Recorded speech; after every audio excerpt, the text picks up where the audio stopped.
ನಮಸ್ಕಾರ ಮೇಡಮ್ ಅವ್ರಿಗೆ ಆಲ್ಮೋಸ್ಟ್ ಎಷ್ಟು ಪರ್ಸೆಂಟ್ ಕಡಿಮೆ ಇದೆ ಮಂಡಿ ನೋವು? 50% ಕಡಿಮೆ ಇದೆ. ಫಸ್ಟ್ ಒಂದೇ ವಿಸಿಟ್ಗೆ ಇದು ಎರಡನೇ ವಿಸಿಟ್. ಸೊ ಮಂಡಿ ನೋವಿಗೆ ಯಾವುದೇ ನೋವಾಗ್ಬೋದು.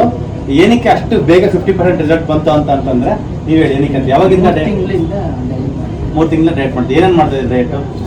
ಹಾಲು ಕುಡಿಯೋದು, ಕಾಫಿ ಕುಡಿಯೋದು ಬಿಟ್ಟಿದ್ದೀನಿ, ಚಪಾತಿ ರೈಸ್ ಮತ್ತೆ ಎಕ್ಸಸೈಸ್ ಸ್ವಲ್ಪ ಮಾಡ್ತಾ ಇದ್ದೀನಿ.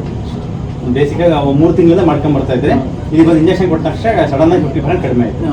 ಸೂಪರ್. ಸ್ನೇಹಿತರೆ, ನಿಮ್ಗೂ ಕೂಡ ಫಸ್ಟ್ ಕಂಪ್ಲೀಟ್ ರಿಸಲ್ಟ್ ಬರಬೇಕು ಅಂತಂದ್ರೆ ಡಯಟ್ ಮಾಡಿ. ದಯವಿಟ್ಟು ಡಯಟ್ ಮಾಡಿಬಿಟ್ಟು ಹಾಸ್ಪಿಟ್ಲಿಗೆ ಬರೋಕ್ಕಿಂತ ಮುಂಚೆ 1 ತಿಂಗಳು 2 ತಿಂಗಳು 3 ತಿಂಗಳು ಎಷ್ಟಾಗುತ್ತೋ ಅಷ್ಟು ವಿಡಿಯೋ ನೋಡಿದಾಗ ಸ್ಟಾರ್ಟ್ ಮಾಡಿದಾಗಿಂದ ಡಯಟ್ ಮಾಡ್ತಾನೆ ಇರಿ. ಡಯಟ್ ಮಾಡ್ತಾ ನಿಮ್ಗೆ ಆಲ್ಮೋಸ್ಟ್ ಬಾಡಿಲಿ ಇರ್ತಕ್ಕಂಥ ಇನ್ಫ್ಲಮೇಷನ್ ಅಂಡ್ ಇನ್ಫ್ಲಮೇಟರಿ ಮಾರ್ಕರ್ಸ್ ಎಲ್ಲ ಕಡಿಮೆ ಆಗುತ್ತೆ. ಕಡಿಮೆ ಆದ್ಮೇಲೆ ಫಸ್ಟ್ ಯಾವ ಟ್ರೀಟ್ಮೆಂಟ್ ಕೊಡ್ತೋ ಇಮಿಡಿಯೇಟ್ ಆಗಿ ರೆಸ್ಪಾನ್ಸ್ ಬರುತ್ತೆ. ಇಲ್ಲಾಂದ್ರೆ ಅಷ್ಟು ಇನ್ಫ್ಲಮೇಟರಿ ಪ್ರೊಸೆಸ್ ಕಡಿಮೆ ಆಗೋದಕ್ಕೆ, ಇನ್ಫ್ಲಮೇಟರಿ ಮಾರ್ಕರ್ಸ್ ಕಡಿಮೆ ಆಗೋದಕ್ಕೆ ನಾವು ನಿಮಗೆ ಫಸ್ಟ್ ಇಂಜೆಕ್ಷನ್ ಕೊಟ್ಟು ಅದೆಲ್ಲ ಮಾಡಿ IV ಡ್ರಿಪ್ ಎಲ್ಲ ಕೊಟ್ಟು ವಿಟಮಿನ್ಸ್ ಎಲ್ಲ ಕೊಟ್ಟು ಅದನ್ನ ಮಾಡ್ಬೇಕು. ಅದ್ರ ಬದಲು ನೀವು ಮನೇಲೆ ಮಾಡ್ಕೊಂಡ್ಬಂದಿದ್ರೆ ಇಮಿಡಿಯೇಟ್ ರಿಸಲ್ಟ್ ಸಿಗುತ್ತೆ. ಮೇಡಮ್ಗೆ ಇವಾಗ ಒಂದ್ಸರಿ ಇವಾಗ ಇನ್ನೊಂದ್ಸರಿ ಇದೊಂದ್ಸರಿ ಇಂಜೆಕ್ಷನ್ ಕೊಟ್ಟರೆ ಆಲ್ಮೋಸ್ಟ್ 90-95% ಪೈನೇ ಹೋಗ್ಬಿಡುತ್ತೆ. ನೆಕ್ಸ್ಟ್ ಬೇಕಾದ್ರೆ ಒಂದ್ಸರಿ ಕೊಡ್ತೀವಿ ಅಂದ್ರೆ ಇದೇ ಲಾಸ್ಟ್ ಮಾತ್ರ ಮಾಡೋಣ ಅಂತ. ಸರಿನಾ? ಅಷ್ಟು ಮಾಡಿ ಅದೇ ಥರ ಡಯಟ್ ಕಂಟಿನ್ಯೂ ಮಾಡ್ಕೊಂಡೋಗಿ ಇನ್ಮೇಲೆ ಏನಂತ ಆಗ್ಬೇಕಂತ ಹೇಳ್ಕೊಟ್ಟು ಅದನ್ನು ಓಕೆನಾ ಮಾಡಿ ಸರ್.